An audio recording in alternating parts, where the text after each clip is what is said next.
everybody. We're just kind of chatting and making sure we get all of our technological works done.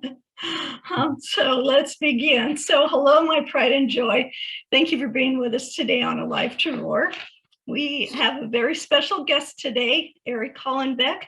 But before we delve into his talk, which is Observing Life and what it's all about, I want to let you know about my new book, Everyone Has a First Day, 5 Success Principles for Writers and Entrepreneurs, which is launching on the 29th of April. That's in 16 days. And you'll be able to buy the ebook for a super discounted price on the 29th of April.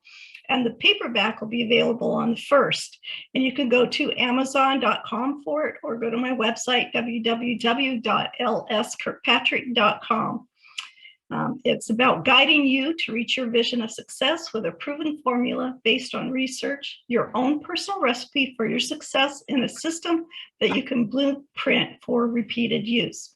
You're also invited to join me and 6 others in a 6-week training about finding your me. 6 weeks of discovering your purpose in life and what to do with it once you find it. And you can also sign up for that on my website, www.lskirkpatrick.com. And so let's get right into it. So Eric, why don't you tell everybody just a little bit about yourself? Oh my gosh. Just the Reader's Digest version.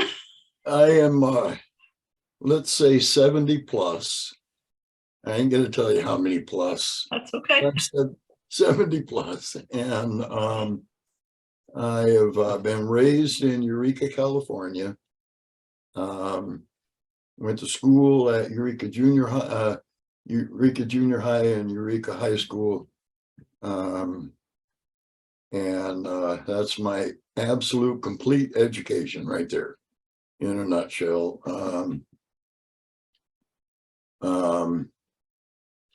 Was drafted, went to Vietnam, came back, and I worked in the woods when I was drafted, went right straight back to work in the woods again, and did that for 2 years, and then had a meltdown and quit. And then 6 months later, figured out that $1,000 and an old car were not going to support me the rest of my life. I actually did have to do more. And started Blue Ox Millworks. And we are now, and I started the company with a $300 bank loan. That was our total financing. We are now just celebrated our 50th year in business. Wow. Ship all over the United States and make historic millworks for the National Trust, for buildings on the National Trust. We duplicate historic millworks all over the United States. So that's it in a nutshell, I guess.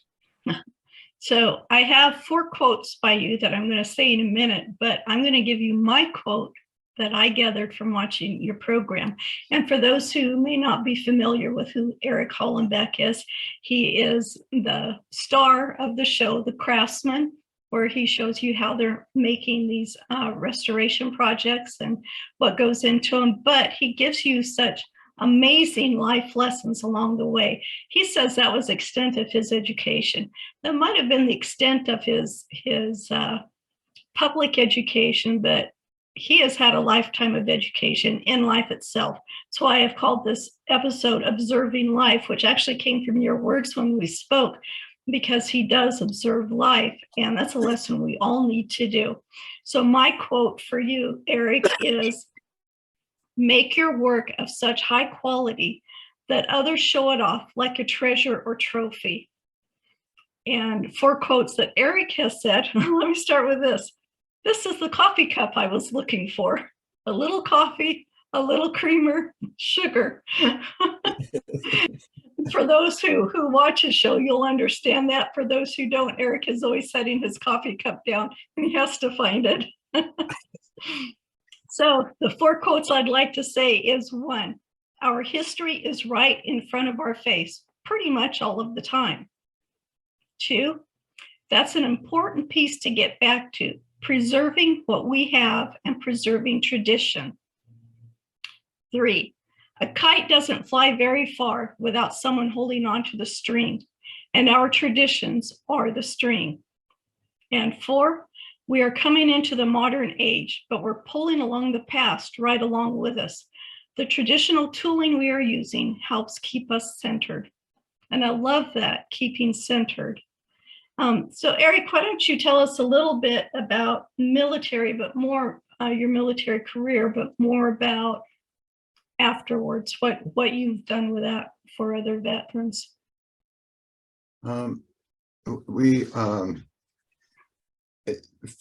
First you have to understand that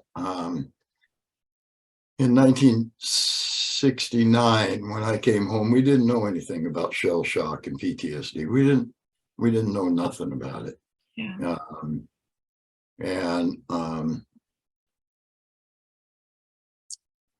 a combat veteran. I spent my entire year. So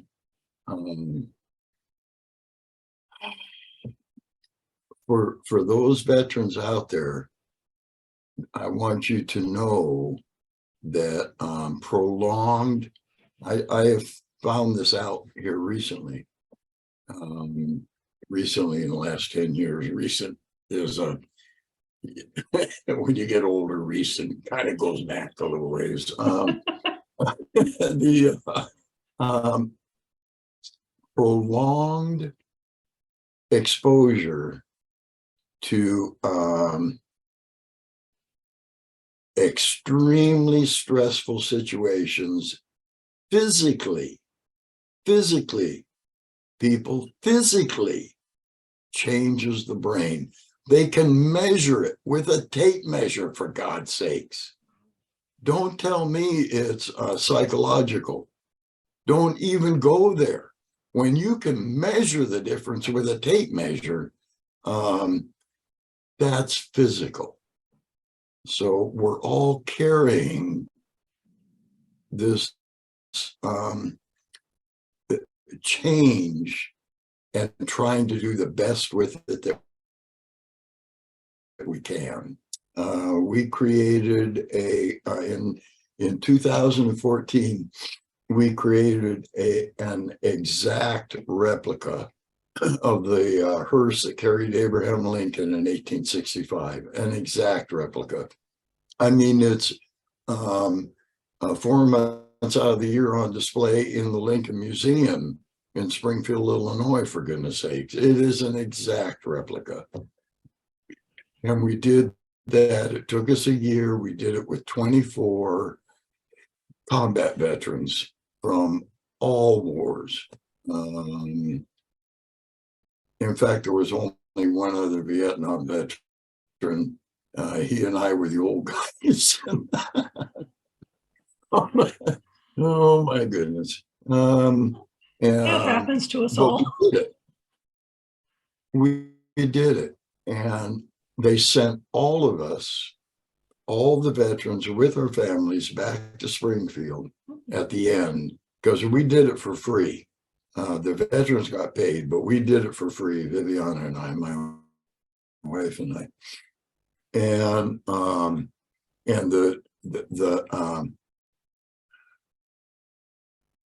the push that I said, that I told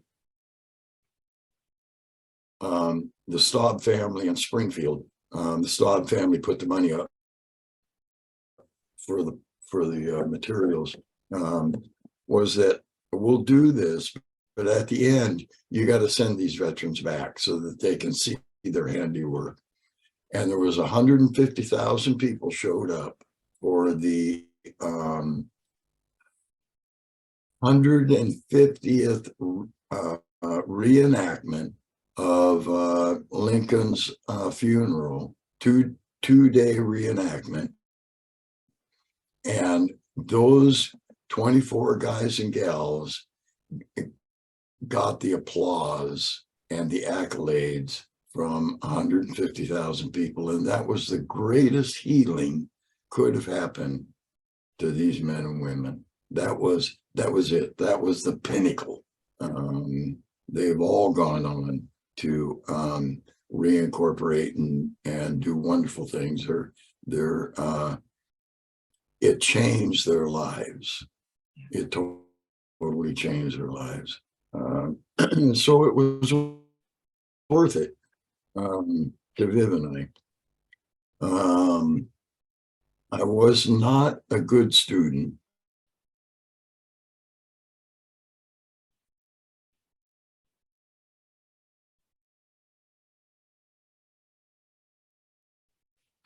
And there's going to be people listening to this think that's a big deal. Well, why is that a big deal, Linda?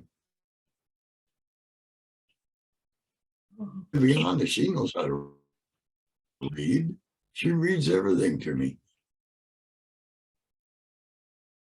To do was become the best at what I can do, what I do that I could best I could be.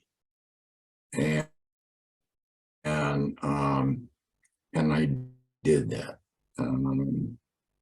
So I quit school, and in my I don't know what they're called, the year before my senior year. Okay, And your then, junior year. of all things, what is It's your junior year, my 11th grade. And 11th grade, yes. And my auto shop teacher, Mr. Collins, came out in the woods and told my boss, Eric's got to go back to school. Not for truancy, not for any idiot laws, not for the school, not for anything, for himself. He has to go back to school for himself, so that years down the road, he doesn't feel less than because he didn't complete something. And my boss said, that's absolutely right. You're on it. Said, Eric, you go with Mr. Collins, and the instant you've got your diploma, get right back out here. Your job's sitting right here waiting for you.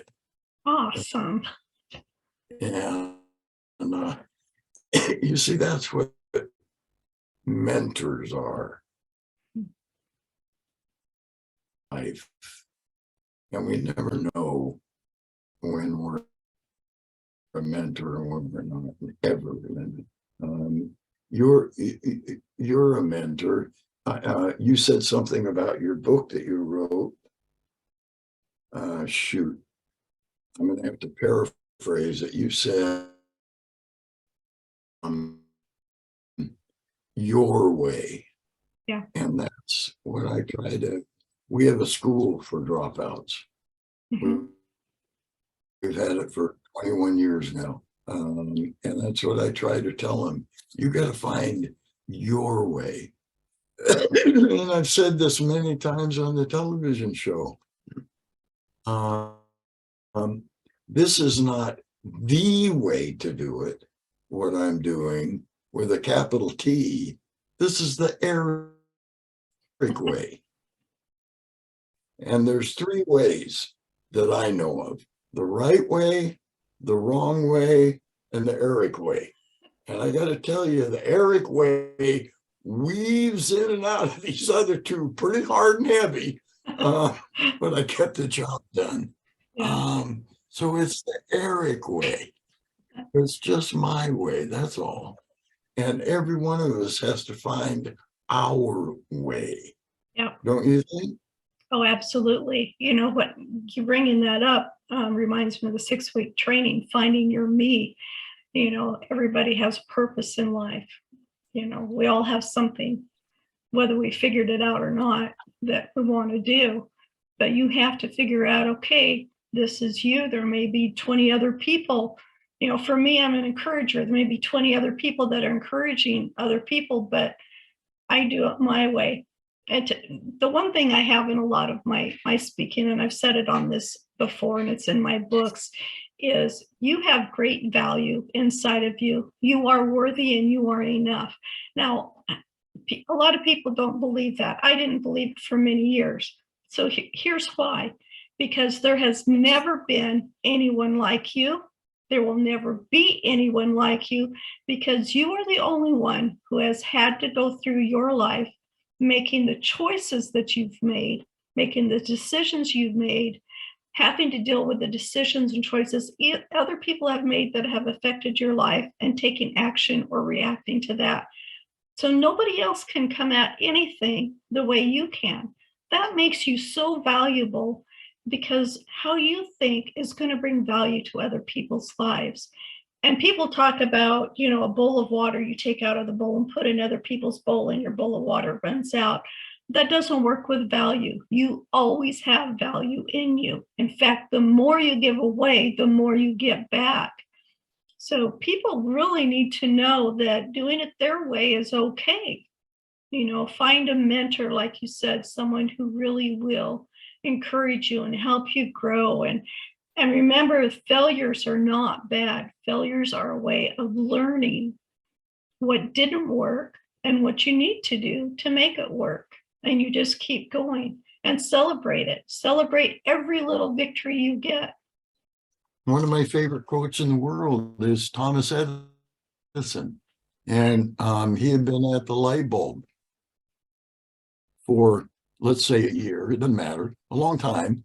And he had all these investors in the room, and he ain't got there yet.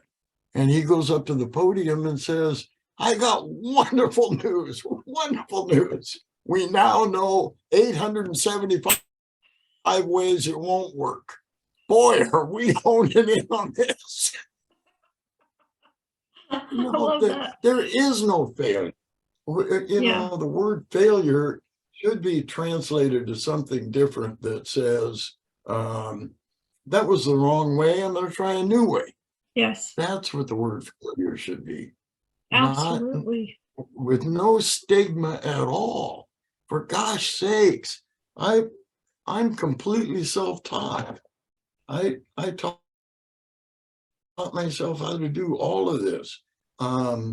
My successes could easily be written on two hands. My failures would take up a whole book. Thank goodness the world doesn't read that much anymore.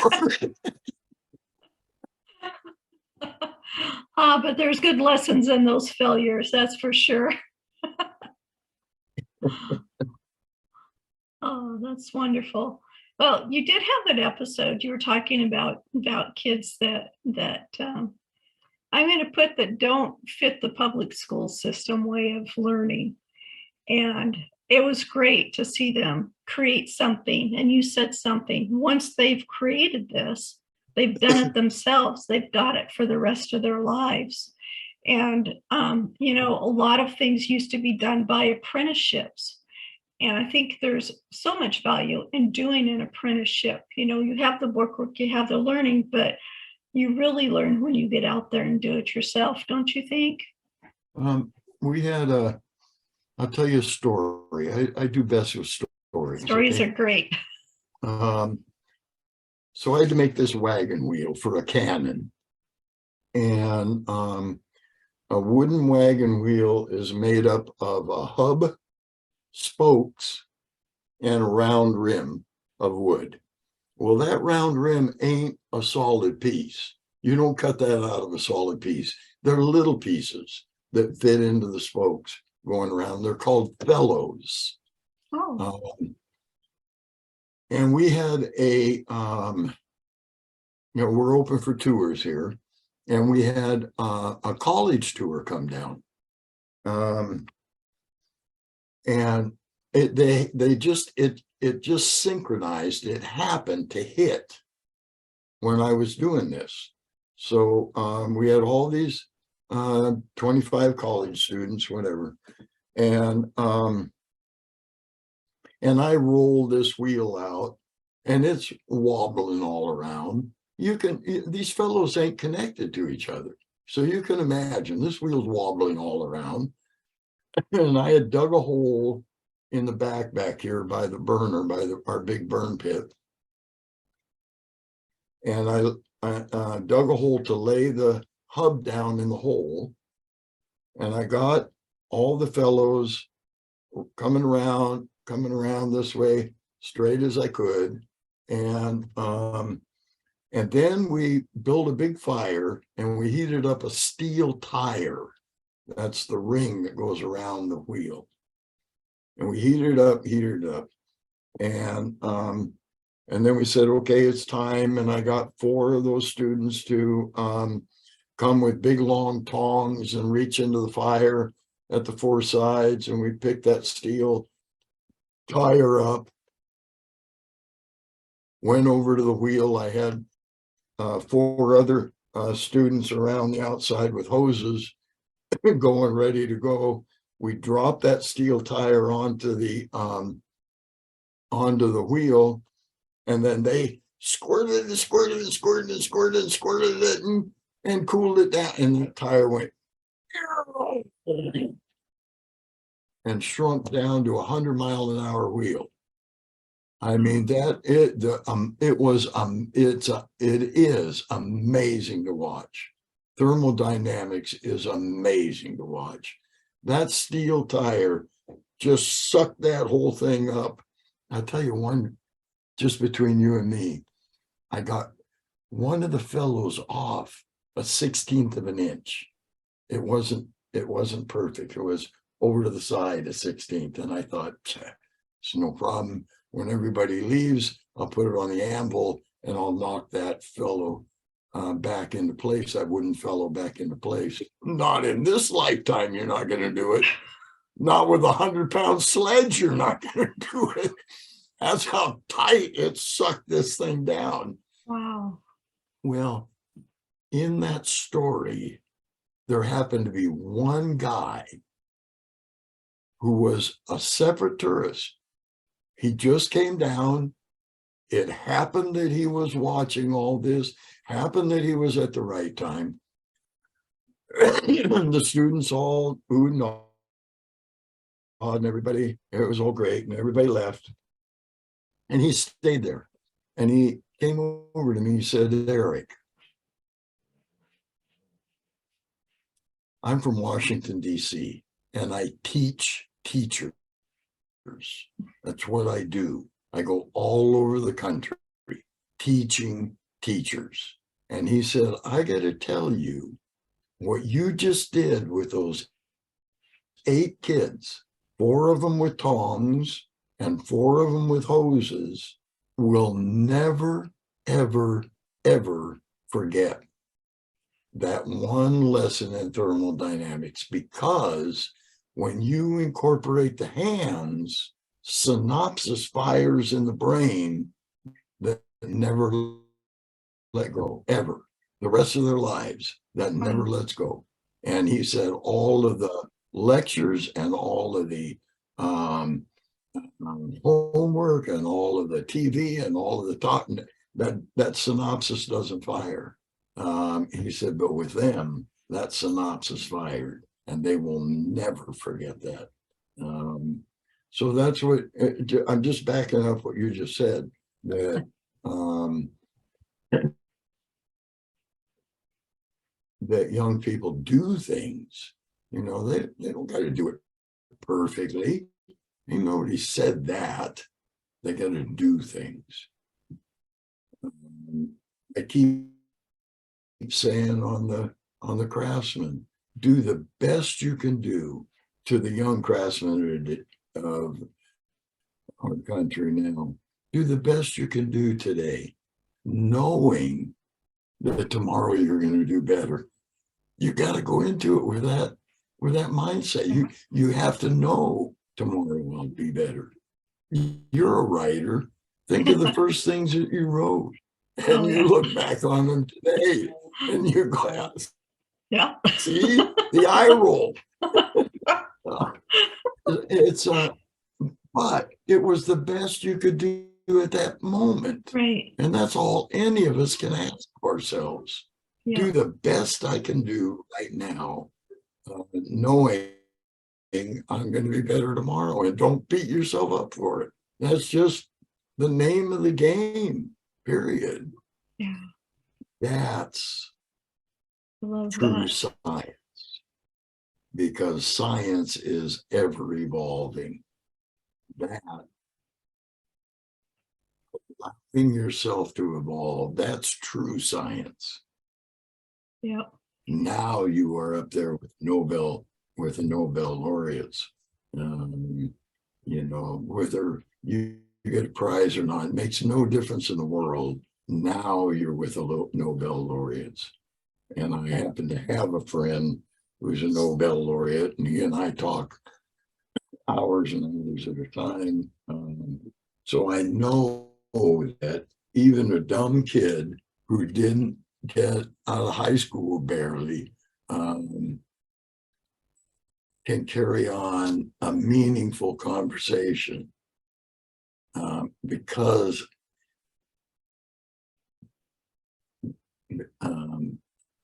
flexible, flexible to my own limitations and knowing I'm going to be better tomorrow. That's awesome. I love that. I'm going to write that down. So we're almost out of time. Would you like to keep going?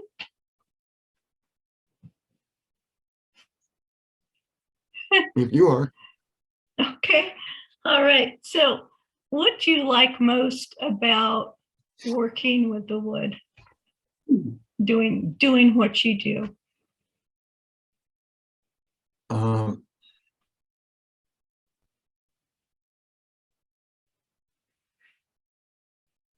Trying to people are going to think I'm nuts, and it's fine. It don't matter.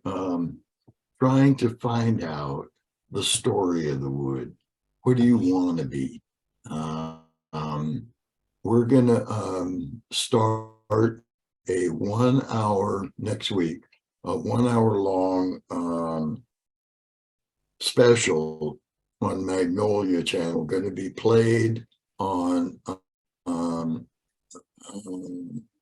Veterans Day in November this year. And it's the preservation of a World War II Higgins boat. Oh, wow. The Higgins boat was the boat that came in, dropped her nose, and all the guys would pile out onto the beach. Higgins won the war for us. That's what Eisenhower said at the end. And they found one, and they're going to bring it here, and then it goes to a museum after us. And,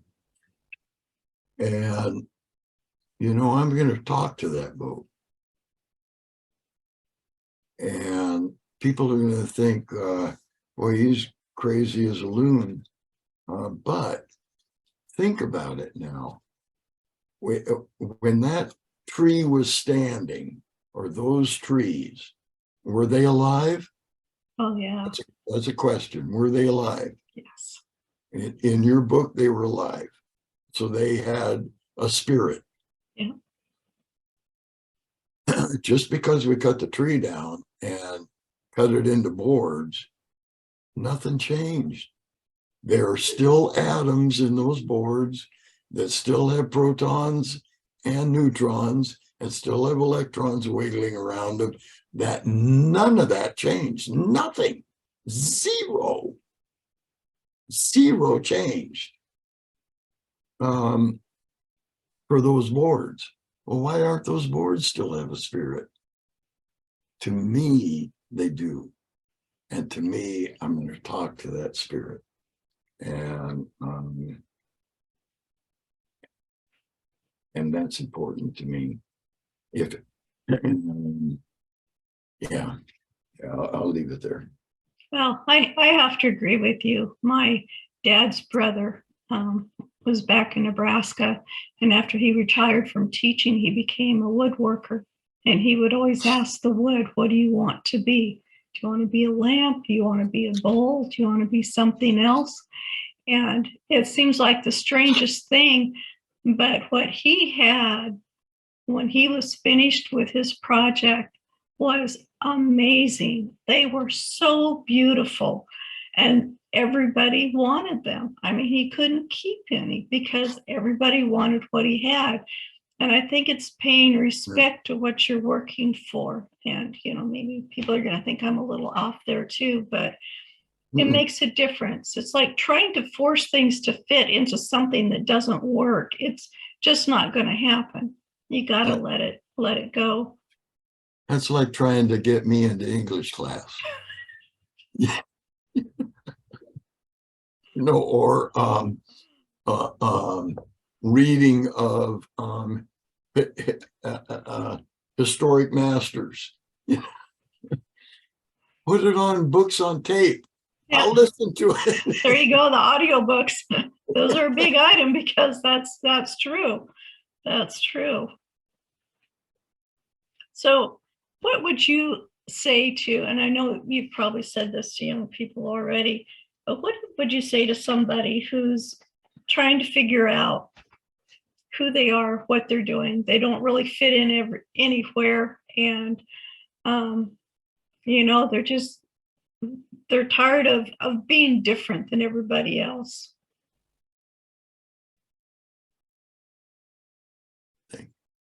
Oh dear, my screen froze up. Try. Okay. There we go. Are we back? Yeah. My advice would be to try things. Just try things. You have no idea. Let me give you. I try, and we have down here at the shop for the high school students, lathe turning, ceramics, stained glass, blacksmithing, spinning and weaving, book binding, to name some. And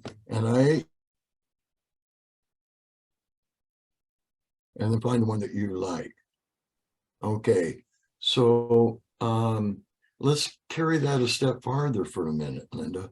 Let's say a young man goes out in the ceramic shop.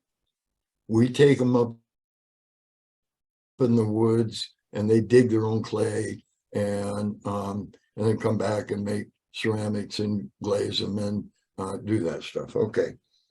So he comes up to me and he says, you know, I hate this. I absolutely hate it. This is gross. I mean, it's mud, for God's sake. You're working with mud. I don't like the firing. I don't like the digging it up. I don't like the feel of it in my hands.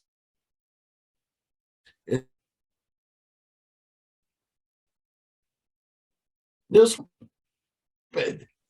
stones, minerals, and grinding them up and making our own glaze out of them.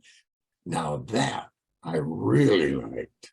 I thought that was cool. And we just got our next chemist or scientist on our hands because they tried something they hated. Because they tried something that is stupid mud. This is mud, for God's sake.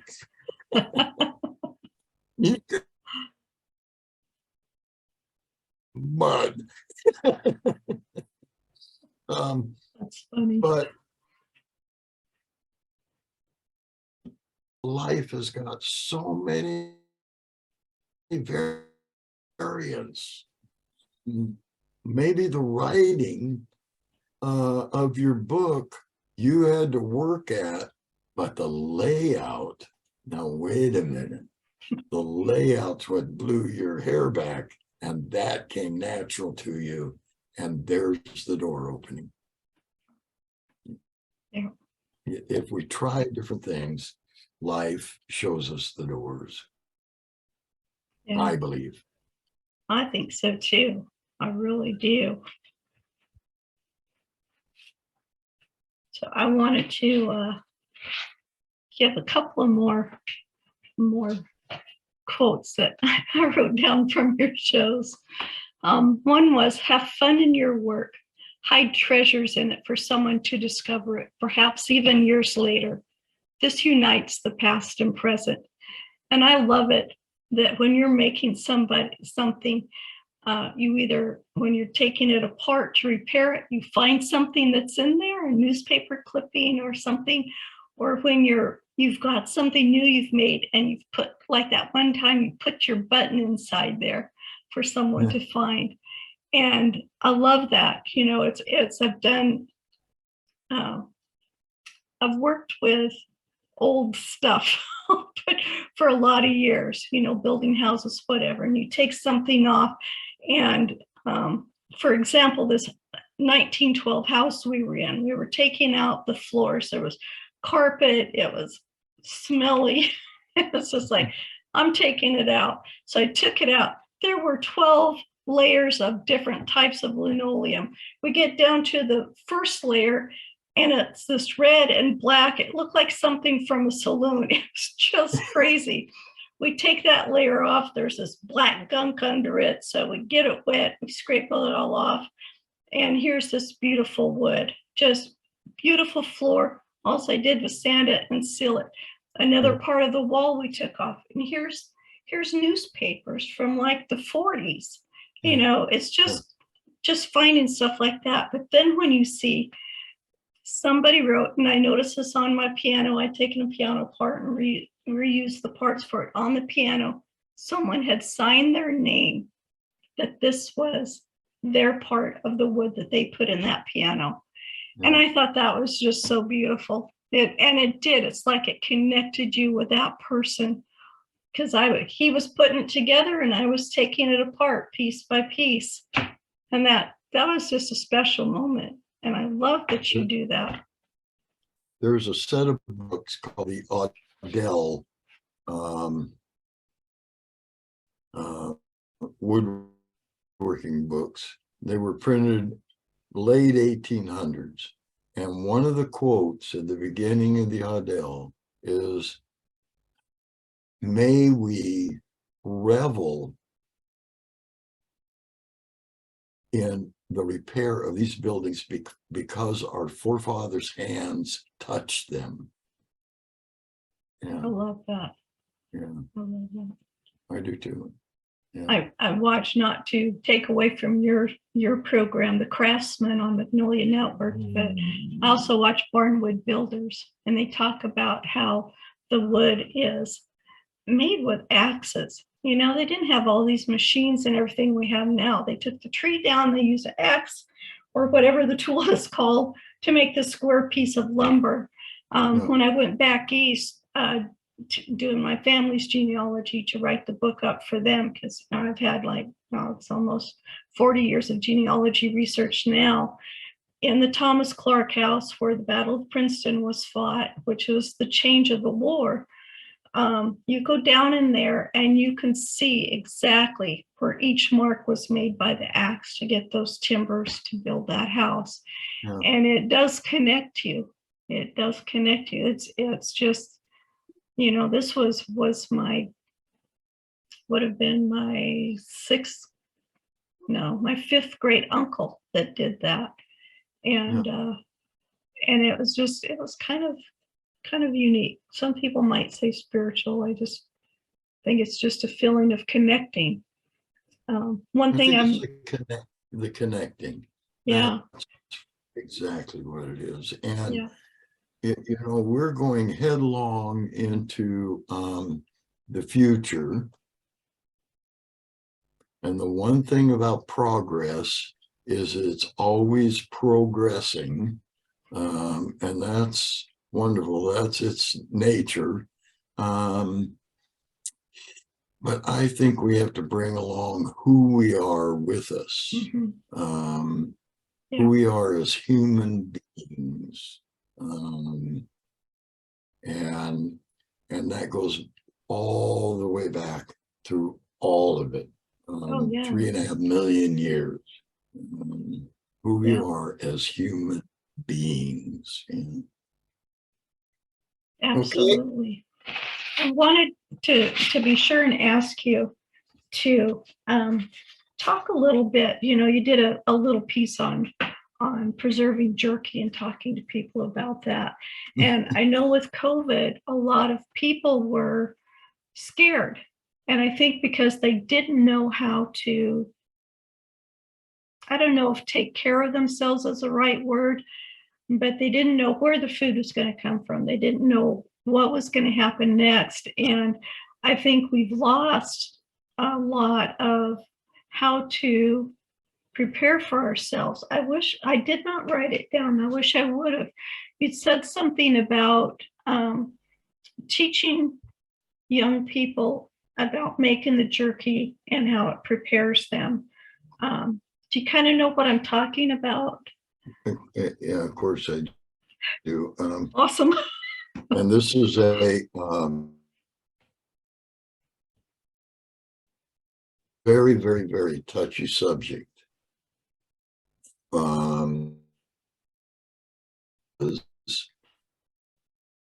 We have to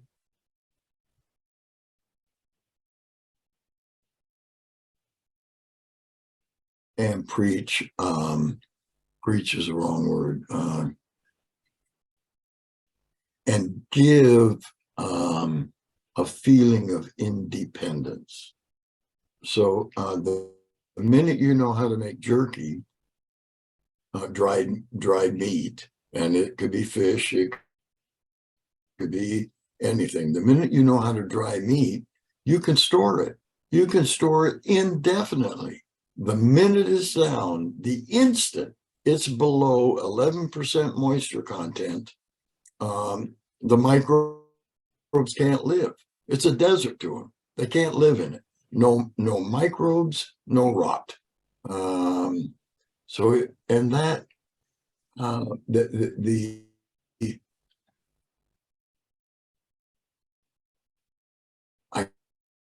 think that the way to do it is to just let everybody know that it's a communal memory that we all have. We can do it. We can do this. We can preserve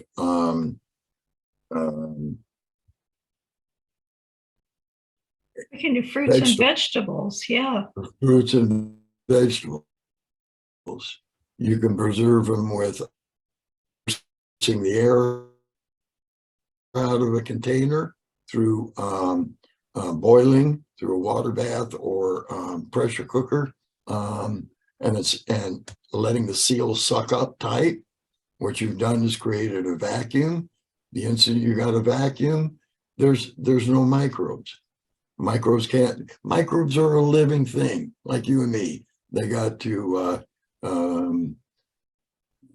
breathe and have sex and eat something. Well, we can't take away the food because that's what we just put in there, but we can take away the oxygen. Yeah. Now they can't breathe. If they can't breathe, they can't have sex. So we've just broken the life cycle. We can preserve meats. We can preserve, we can make soap. We've been doing this a long time. We can make ceramics, and we can make our own glazes. The Egyptians, it's okay, folks. It's all right. And we can make our own paint. They showed us how to make paint. Exactly. I do it, so I know that we can do it. We can make our own varnish. We can make our own. We can do this stuff. So all that I'm saying is not that you have to do it. I'm not saying that. What I'm saying is don't be fearful. That's what I'm saying. Yeah. There's no reason to be afraid And because we can do it. yeah. And if you can't do something, there's someone else who can. So you trade with each other. And you trade for the knowledge, and then you Yeah. do it. It's no big deal. Yeah. You know, it's the knowledge is still here. The knowledge hasn't gone anywhere. Right. We like to think it has. I shouldn't say it that way. We have been told it has gone someplace, but it hasn't. We're rebuilding the Notre Dame cathedral right now. I mean, there were craftsmen around that they could go to in an instant and say, here's enough money, go do this. And they went and found the right timber. They went, I mean, we did it. We're doing this. It happens all the time. It's not, we don't need to be afraid. And That's what I everything's want on to get across. YouTube. Anything you want to learn how to do, you can go to YouTube. Everybody's sharing their knowledge on there.